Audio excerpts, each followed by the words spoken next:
It's Mount Baker. That's in Washington, that's in the United States of America. I get to look at you guys every day if I want to.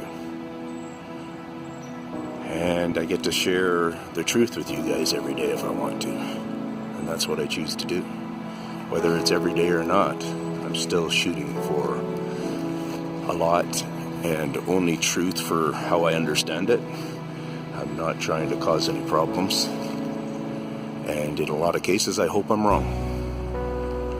But I know how smart I am. I know how experienced I am. So I have to judge myself on all this stuff.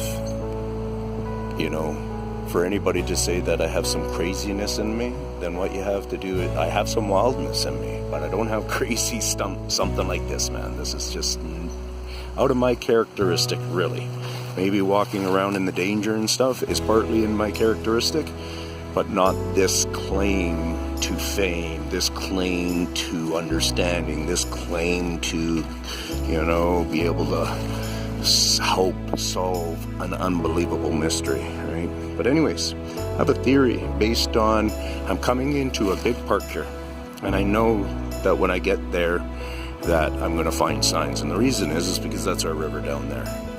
And they all they are is, for me, I've checked many of these areas, you guys know that now. I've talked about that culvert that brings them to that. There's a huge ravine in that corner, and that's where I'm going first. It's behind our this cemetery. Anyways, it's not ours. It's more of a, yeah, that's a whole story in itself. So anyways, I'm checking out this thing right here, and I have a theory on this. So me and what I've seen on YouTube, because I have not seen a stress break of a tree, and there's many times where people think it's being bitten, but it's kind of like how would they bite into the tree with the tree there in the branch? And when these have been done many times, I believe they're kind of right at the, you know, right on the trunk of the tree, okay? And this one looks like it could have been somewhat attached to this tree. I haven't located the spot. I was kind of looking around. But what it does totally give me the thought of with those kind of breaks, is there a stress break? There a twist, you know, not to make fun or anything, but when we were kids, and it's a way of giving a torture thing. There's used to call it the Indian rope burn, as a native Indian would, taught this pain technique. So when we were kids, we'd go up, one hand would here and the other hand's beside it, right? And one hand twists one way and one hand twists the other way, and you feel that burn sensation in there, right? That is part of what I'm talking about here, but they just do probably with two hands here, and they just, where they have to work it back and forth, I don't know.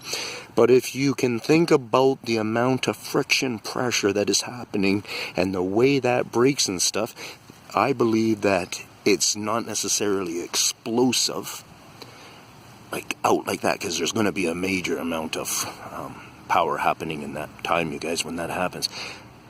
More, they do have the control to be able to snap it. Like we can snap small twigs ourselves with controlling splinter. We can do it up to different sizes and such, like that kind of stuff. We know how to bend wood without it breaking.